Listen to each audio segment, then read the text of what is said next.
Hello there, and welcome into another very important edition of the JayMac Snack, as we're going to answer some more very important questions for you with COVID-19. For example, we speculated about this the other day.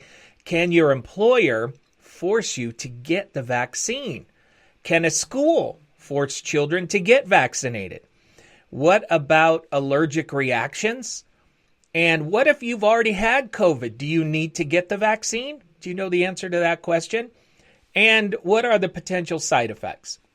We need answers to all of these questions because hopefully we're not too far away within a matter of months when you and me are going to have a chance to go down and get the COVID vaccination. Will you do it? I plan on being one of the first in line. I'm that confident, and I think it's that important for our society so that we can get back to some sense of normalcy. What about you? What are you thinking? All right, so let's start off here with the very first question. Can your employer force you to get the vaccine? Well, some of you are not going to like the answer, but I've read a lot about this. I've watched a lot of experts. And this is just an example of what the majority of them are saying.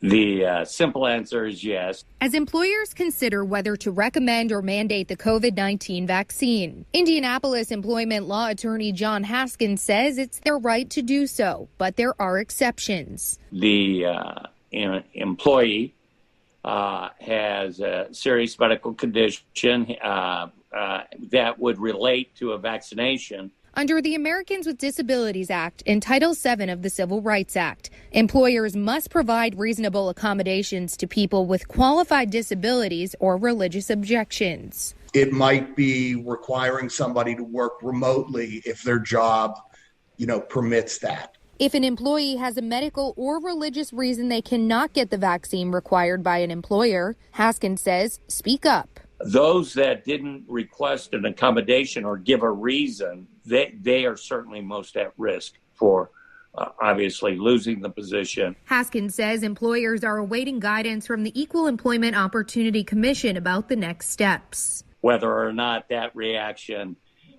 is sustainable in court is something we have to see. It's going to be a real interesting situation, believe me. Reporting in Indianapolis, Courtney Spinelli, Fox 59 News. Now, I've shared with you, I think that there's going to be legal challenges across the country. We're going to watch this work through the courts. But where it stands now, it does appear that your employer can make you get this vaccine if you want to stay employed with them. And if not, maybe you'll be working from home, or maybe you'll be finding another job. And they do it to protect their own employees. And people are going to say, what about my civil liberties? What about my rights? You don't carry the same rights and privileges in the workplace that you do out in public. For example, free speech. You don't have free speech in the workplace. You cannot say certain things to certain people. If you're a cashier at a grocery store, you can't lecture the customers about the foods that they are purchasing without losing your job. People often confuse freedom of speech with freedom from consequences. And consequences are very real, and you have to watch out for them. Freedom of speech just means that the government will not censor you, not that your employer won't, especially in states like here in Utah where it's a right to work state. You can lose that job pretty quickly just by using your mouth. All right, so hopefully I've answered that question. Can a school force your children to get vaccinated? Well, we already know the answer to that because, yes, you have to get vaccinations before you take your child to school already. Now, you can get exemptions to that, just like was stated for the employees, but it's going to be the same scenario. And you're kind of seeing an example of that play out at Kearns High School here in Utah, where they did the Test to Stay pilot program. It was conducted earlier this week, where students underwent a COVID-19 test. Well, about 20 of the high school families decided not to go through the testing for whatever reason.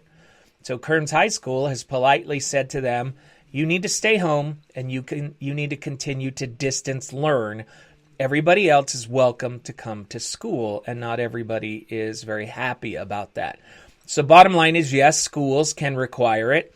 How about this question? Will members of the military be forced to get vaccinated? So far, Pentagon officials say the COVID-19 vaccine is going to be voluntary for U.S. troops. That may change, so we'll continue to watch that. And this is an important question. I told you last week that there's an opportunity here, as I heard that President Trump was upset that the UK had approved their vaccination program first. And I'm like, no, this is a good thing, because millions of people over there are going to get the vaccine. And the studies and the testing have been done on thousands, tens of thousands, not millions. And so once you increase that sample, you're going to see some other issues. So I don't mind that they're a week or two ahead of us. And lo and behold, we did see some scary situations, allergic reactions. The vaccine rollout continues, but now with a reality check. The medical regulator has revealed 2 health workers had allergic reactions after receiving the jab on Tuesday. Both had a medical history of significant allergic problems and are recovering well. The MHRA is investigating both cases. They're understood to have suffered an anaphylactoid reaction, which can cause breathlessness and skin rashes rather than a life-threatening anaphylaxis. As a precaution, it's advising that for the time being, people with a significant medical history of reacting to vaccines, medicines or food should not have the new jab. The new jab. I don't like them calling it a jab. That from Sky News. It feels like abrupt, like it's going to hurt, like I'm going to jab you. And then here's another important question. Should you get a vaccine if you've already had COVID? What do you think? Answer quick in your mind. What do you think? Should you get a vaccine if you've already had COVID? Well, I've shared with you many studies that show that they're still not sure about how many antibodies you carry, how much immunity that provides, and how long that immunity lasts. So based upon what I've already shared with you, what do you think? Should you still get the vaccine? This is from 9 News in Colorado.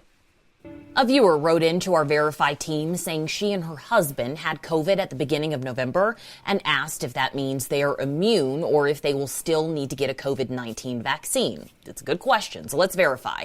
Will you need to get a vaccine if you've already been infected with COVID-19?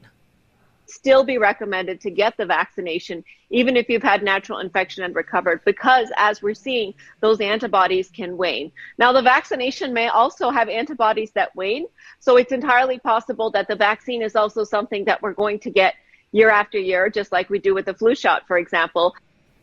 9 Health expert Dr. Pyle Coley says that some studies have suggested that antibodies can start to disappear as early as 36 days after infection.